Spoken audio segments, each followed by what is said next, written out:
नमस्ते, सत श्री अकाल। मैं हूं रजा और आप देख रहे हैं रजाग्राफी की नेशनल प्राइम टाइम रिपोर्ट। इस एक वाहिद वीडियो के अंदर पूरे भारत की सिर्फ वो खबरें मैं आपको बताता हूं जो खबरों को आपसे छुपाया जाता है। जो काम मेन स्ट्रीम मीडिया का है वो अपनी भाड़गिरी खा रहे हैं और हम जान पर खेल रहे हैं। हजरात मोहतरम, जो खबर आपको पहली बताने वाला हूं और जो टाइटल पर आपने देखा है वो खबर ऐसी है जो आपको कोई नहीं बताएगा, मेन स्ट्रीम मीडिया नहीं बताएगा। दोस्तों, जब मदरसे की बात होती है, जब किसी मुसलमान क्रिमिनल की बात होती है, तो ये तमाम ये जो पीछे ये सारे सुअर नस्ल की जात बैठी हुई है, ये चीख चीख कर बोलते हैं। इतना चीखते हैं कि इनकी चड्डी उतार के चेक की जाए तो टट्टी लगी होगी, क्योंकि चीख चीख के इनका गू निकल जाता होगा, तब जाके इनके अकाउंट में पैसा आता है। दोस्तों, ये नहीं बोलेंगे। आज सुनिए खबर। मध्य प्रदेश उज्जैन में, वैसे तो पूरे भारत में इस्लामोफोबिया एकदम उच्चतम लेवल पर पहुंच चुका है, लेकिन मध्य प्रदेश में सबसे ज़्यादा है। आए दिन मुसलमानों के खिलाफ बयानबाजी वहां के नेता ठेकेदार करते रहते हैं। वहां के ऐसे बहुत सारे बेगैरतों का झुंड है जो मुसलमानों को मध्य प्रदेश से निकालने की बात करता है, लेकिन आइए उन तमाम लोगों के मुंह पर गू मारते हैं। और गू मैंने क्या, खुद उनके बाबा ने मारा है। उज्जैन मध्य प्रदेश में एक बेहतरीन 30 साल पुराना आश्रम था। वहाँ के बाबा ने 1 नहीं, 2 नहीं, 3 नहीं, 4 नहीं, 5 नहीं, 6 नहीं, 7 नहीं, 8 नहीं 19 बच्चियों का बलात्कार किया। और वो भी बलात्कार अलग अलग तरीके से, अप्राकृतिक, अननेचुरल सेक्स, जैसे पॉर्न वीडियो में विदेशी जो पॉर्न होता है वैसे सेक्स जैसे होता है, वैसे छोटी छोटी बच्चियों के साथ और बालिग और नाबालिग बच्चों के साथ किया गया। लीजिए दैनिक भास्कर की रिपोर्ट। तमाम आड़ भक्तों के दिली सुकून के लिए लगा देता हूं। उज्जैन के दंडी आश्रम में 19 बच्चों के साथ यौन शोषण किया है। आचार्य और सेवादार के खिलाफ FIR है। जो आचार्य हैं, बाबा हैं, उनको गिरफ्तार कर लिया गया है और जो सेवादार है वो फरार है। पिछले कई सालों से यह कुकर्म चल रहा था। उज्जैन के दंडी आश्रम में एक्स्ट्रा क्लास और एक्स्ट्रा पढ़ाई के नाम पर लड़कियों को बुलाया जाता था। पीछे गुप्त कमरे में सेवादार की मदद से लड़कियों को एक एक करके ले जाया जाता था। फिर अप्राकृतिक, अननेचुरल उनके साथ फिजिकल एक्टिविटी की जाती थी। मामला इस तरह से सामने आया कि एक लड़की ने अपने माता पिता को, जो बर्दाश्त नहीं कर पाई, बता दिया।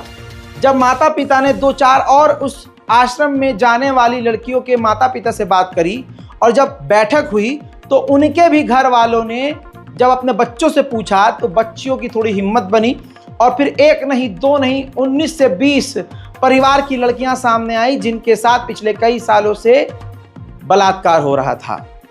और ये घिनौना काम आश्रम के अंदर हो रहा था, संस्कारी आश्रम। जी हाँ, मदरसे तो बंद करने की बात उठ गई, मदरसों की जांच करने की बात उठ गई, मदरसों की फंडिंग बंद कर दी गई, लेकिन मोदी और योगी जी में है दम तो इस आश्रम पर ताला लगा कर दिखाएं। आसाराम बापू, राम रहीम, पता नहीं कितने सारे बाबा पहले से जेल में हैं। इनकी काली करतूतें दुनिया के सामने हैं। जिन हिंदू बेटी बच्चियों का बलात्कार हुआ, आज वो हिंदू संगठन क्या इस पर बोलेंगे? नहीं बोलेंगे। आज वो हिंदू संगठन उठकर इस आश्रम का घेराव करेंगे? नहीं करेंगे। अगर एक मुसलमान व्यक्ति के द्वारा हिंदू लड़की का बलात्कार होता है तो टीवी चैनल वाले तमाम सुअर संगठन उठकर चीखने लगते हैं। तमाम दूसरे हिंदू संगठन मुसलमानों के खिलाफ जहर उगलना शुरू करते हैं, हमारे घरों पर हमला शुरू करते हैं। अब पूरे इलाके को खाली करने की बात करते हैं। एक मोहल्ले में एक मुसलमान गलत काम करता है तो पूरे इलाके के मुसलमानों को जान से मारने की धमकी, इलाका छोड़ने की धमकी, उनको मिटा देने की धमकी, उनका कामकाज बंद करने की धमकियां दी जाती हैं। आज तुम्हारा ये बाप तुमसे पूछता है किसी में दम तो इस आश्रम के खिलाफ 2 लफ्ज कोई चू करके बोल के दिखाए। है कोई बीजेपी का नेता तो आश्रम के खिलाफ कोई उफ करके दिखाए। है अगर बीजेपी में दम, जो खुद बलात्कारी जनता पार्टी है, आगे भी वो भी दिखाऊंगा, है दम तो करे जांच, है दम तो दूसरे आश्रमों की रिसर्च करे, जांच करे, लेकिन नहीं। लेकिन कमाल हो मुसलमानों का और सलाम हो हम मुसलमानों पर। अबे हिंदू समुदाय के वो जहरीले लोग जो मुसलमानों को गाली बकते हैं, यही कहूंगा, हमको झुक के 4 फुट नीचे सलाम करो कि हम चीखते नहीं, हम चिल्लाते नहीं। इसको उल्टा कर दो। अभी क्या होता अगर किसी मदरसे में मुल्ला ने बलात्कार किया होता तो तुम सड़क पर होते, तुम मस्जिद पर पथराव कर रहे होते, तुम मदरसे का घेराव कर लेते, तुम पुलिस प्रशासन थाने का घेराव कर लेते। लेकिन यहाँ मुसलमान कह रहे हैं कि नहीं नहीं, यह हमारे मुल्क का मामला है, यह हमारे अपने सगे हिंदू भाइयों का मामला है। वो खुद देख लेंगे, उनकी बहन बेटियां उनके ही अपनों से रुसवा हुई हैं। किसी मुसलमान को आप देख रहे हैं चीखते चिल्लाते मेरे अलावा, किसी मुसलमान को आप देख रहे हैं आवाज उठाते मेरे अलावा, किसी मुसलमान को अपनी दाल रोटी के अलावा किसी से कोई मतलब नहीं है। लेकिन फिर भी बेचारे मॉब लिंचिंग में मारे जाते हैं, फिर भी मुसलमानों को लपेट दिया जाता है। कल एक अफवाह उड़ी कि अरे दिल्ली के एनसीआर में भाई साहब ये हुआ वो हुआ, धमकी मिली है स्कूलों को उड़ाने की। फिर उसके बाद लखनऊ में भी धमकी मिली है, अलाना जगह फलाना जगह। मिला क्या बाबा जी का ठुल्लू, नाम था उसके अंदर मुसलमानी, नाम था क्या उसके अंदर जिहाद का। उस धमकी में क्या था, ईमेल में जिहाद की बातें थी, कुरान की आयतों का जिक्र किया था। चुनावी माहौल में ऐसा होना आम बात है। अगर आप बीजेपी को नहीं समझ पाए तो फिर लानत है आप पे। मेरे दोस्तों, उज्जैन के इतने घिनौने काम पर तमाम गोदी मीडिया का लश्कर यानी लश्कर नोएडा पूरी तरह से खामोश है, पूरी तरह से। सवाल यह है कि आप अब क्या करते हैं? क्या इस वीडियो को शेयर करेंगे? करेंगे ना? करिएगा जरूर। बलात्कारी जनता पार्टी को बलात्कारी जनता पार्टी क्यों कहा गया, आप इसको मैं जस्टिफाई कर देता हूं, साबित कर देता हूं। हजरात मोहतरम, वीडियो को शेयर जरूर कीजिएगा। जान से लेकर जहान तक का खतरा मुझे रहता है। दूसरे यूट्यूबर्स को आप सुनते हैं, मेरे अपने दोस्त भी हैं ऐसे, बहुत संभल कर बोलते हैं और मुझे भी ज्ञान देते हैं कि यार रजा भाई, और मैं कहता हूं एक ही दुनिया है, एक ही जान है, एक बार दुनिया में आए हैं, एक ही मार मर जाना है।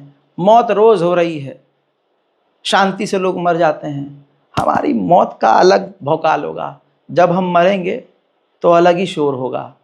रज़ाग्राफी रज़ाग्राफी रज़ाग्राफी, मोहम्मद रज़ा। कम से कम शहीदों में नाम रहेगा कि मुल्क के लिए, अपनी भारत माँ के लिए, अपने लोगों के लिए, तमाम हिंदू मुस्लिम एकता के लिए एक था क्रांतिकारी, जिसको ऐसे ऐसे फलाना धमाका ने ये कर दिया। ठीक है, जिंदा तो रहेंगे आपकी ज़बान पर, आपके जहन पर। तवज्जो है, सुनिए। मणिपुर में महिलाओं के साथ बलात्कार किया गया, याद होगा। यह तस्वीर आपको याद होगी, लड़कियों को नंगा करके उनके गुप्तांग में हाथ डालकर वीडियो तक बनाया गया था। एक एक करके बलात्कार किया था, महिलाओं को एक कमरे में ले जाकर एक के बाद एक सामूहिक बलात्कार किया गया था। This is the actual report. अब सुनिए, इसमें सीबीआई की जांच आई है।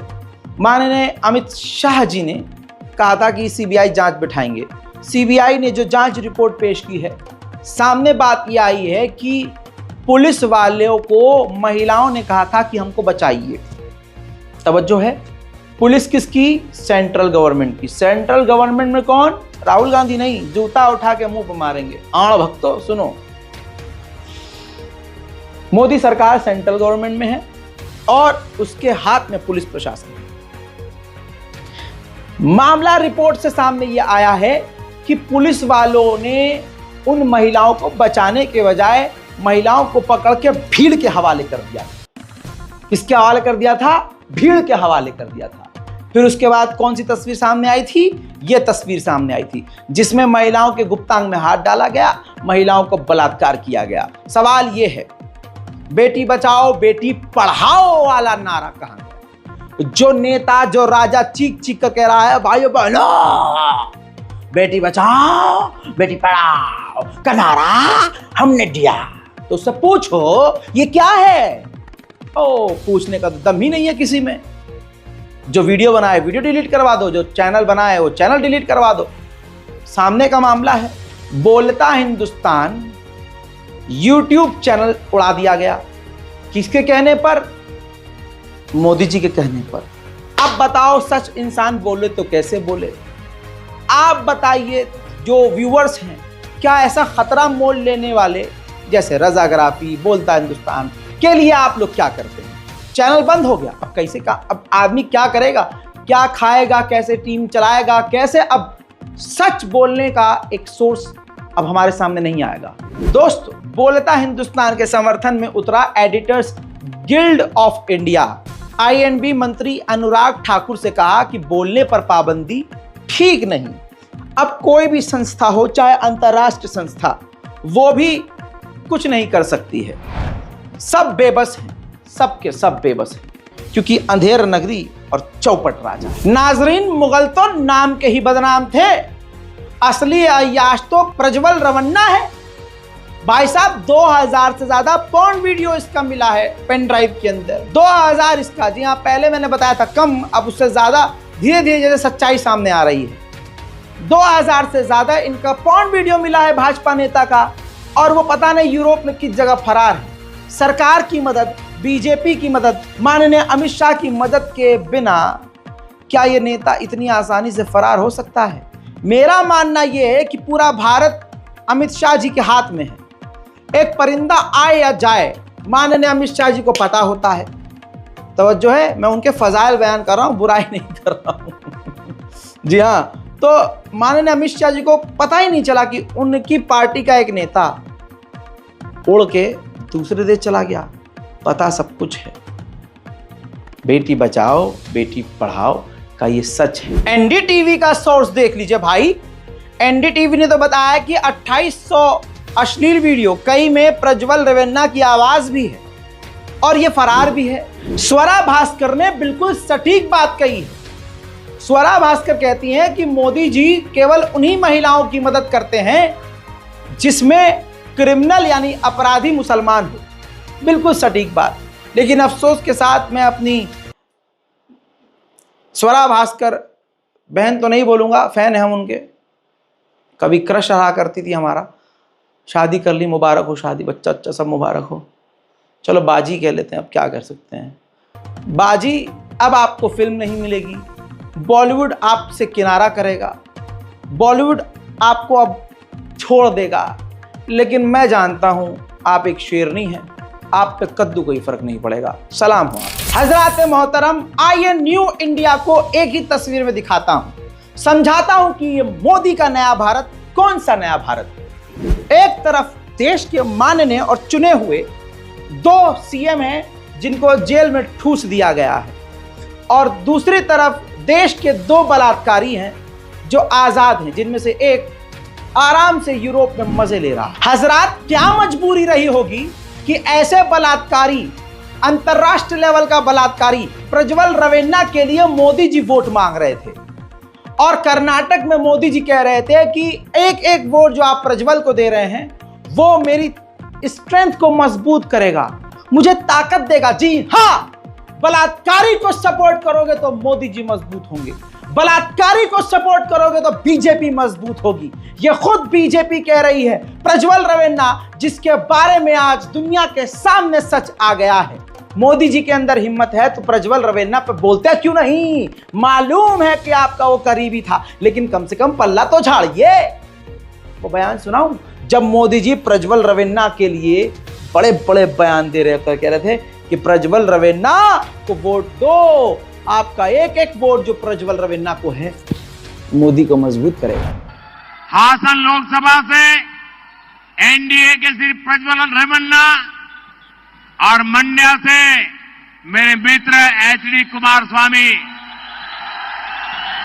आने वाली 26 अप्रैल को इनके लिए आपका हर वोट मोदी को मजबूती देगा, देश का भविष्य तय करेगा। अब यहां पर सवाल तो तौबा तौबा, इस वीडियो पर तौबा ही कहूंगा।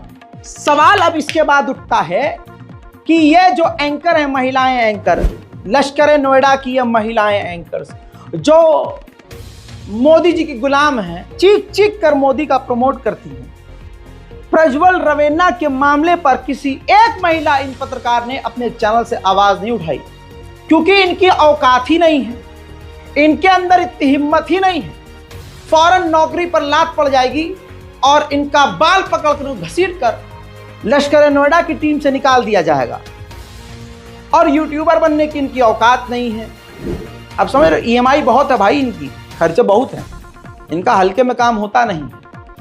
यही सवाल है, मेंशन कीजिए इस वीडियो को, ट्रिम कीजिए इसको, अपलोड कीजिए, इन महिला एंकर्स को मेंशन कीजिए और कीजिए सवाल कि अब बोल कोई नहीं बोलेगी। ये मामला अगर छोटा होता तो बात इग्नोर की जा सकती थी। अब दैनिक भास्कर के प्रिंटेड अखबार की टैगलाइन फ्रंट लाइन को पढ़ लीजिए। सैकड़ों वीडियो मिले, दावा महिलाएं रोती रहीं, सांसद प्रज्वल शूट करते रहे। यानी बलात्कार ये कर रहे थे। कोई महिला अपने मन से सेक्स करेगी वो रोएगी नहीं, लेकिन प्रज्वल अपनी प्रज्वलता, अपनी ज्वलता दिखाते हुए, भाजपा का प्रकोप, नेतागिरी दिखाते हुए वो ये सब कर रहे थे। मोदी जी कहते हैं बज रहा है भारत का डंका, मेरा डंका, इस मोदी का डंका पूरी दुनिया में। यूरोप में बज रहा है कि नहीं बज रहा है, अमेरिका में बज रहा है कि नहीं बज रहा है, जापान में बज रहा है कि नहीं बज रहा है, अरब में बज रहा है कि, अरब बोला कि बज रहा है कि नहीं बज रहा है। अब जनता करे 300 रुपए रैली की मिल जाए, बज रहा है बज रहा है मोदी जी, बज रहा है, बहुत बढ़िया बज रहा है। अंतरराष्ट्रीय लेवल पर इस प्रज्वल भाजपा के नेता के कांड को दिखाया जा रहा है। यूरोप से लेकर इंटरनेशनल मीडिया इसको वीडियो कवरेज दे रहा है, हाइलाइट्स में, हेडलाइन में बता रहा है, और मोदी जी के साथ प्रज्वल का वीडियो भी दिखा रहा है। देखेंगे कि किस तरह से बज रहा है, देखिए। Outrage in southern India after hundreds of videos were circulated showing a member of parliament allied to Prime Minister Narendra Modi's Bharatiya Janata Party allegedly abusing women. Prajwal Ravena, who is the grandson of former Indian Prime Minister H.D. Deve Gowda, has denied any wrongdoing but was suspended from the Janata Dal Secular or the JDS party over these allegations. Police are investigating claims the MP assaulted several women. His father, H.D. Ravena, who is a legislator in the Karnataka State Assembly, has also been accused in a police complaint lodged by a former employee of the family of sexual abuse. Authorities say Prajwal Ravena has left the country, with some reports saying he is in Germany. His father, though, denies that he has fled. चलिए भाई साहब, बलात्कारी जनता party के लिए खड़े होकर तालियां, सच में बहुत ज्यादा बज रहा है। उधर भाई साहब प्रज्वल रवेन्ना बीजेपी वाले का रिस्पॉन्स आ गया है। हा हा हा, जी हाँ मेरे दोस्तों, उन्होंने कहा है, लगाइए जरा स्क्रीन पर, वाह वाह वाह। कहते हैं कि चूंकि मैं पूछताछ में शामिल होने के लिए बैंगलोर में नहीं हूं, इसलिए मैंने अपने वकील के माध्यम से CID बैंगलोर को सूचित कर दिया है, सच्चाई जल्द सामने आ जाएगी। इनकी 3-4 लाइनों में साफ नजर आ रहा है कि बीजेपी इनको पूरा सपोर्ट दे रही है। ये बाहर जाकर पूरे अपनी पैसे की ताकत से वकीलों को उतार कर कोई न कोई कहानी बनाकर बीजेपी का समर्थन हासिल करके कोई न कोई कहानी नहीं रखकर कह देंगे कि मैं बेकसूर हूं। लेकिन जनता बेवकूफ नहीं है। बटन दबाने से पहले कमल का अपने ज़मीर को हिलाकर देख लीजिएगा। उधर राहुल गांधी ने भी खूब दहाड़ लगाई है। अजीब फेक वीडियो राहुल गांधी का काट काट कर तुम राहुल को उल्टा सीधा बोलोगे तो राहुल छोड़ेगा क्या? राहुल गांधी ने कहा कि मोदी जवाब दे, सब कुछ जानकर भी सैकड़ों बेटियों का शोषण करने वाले हैवान का प्रचार क्यों किया गया। उधर ब्रेकिंग न्यूज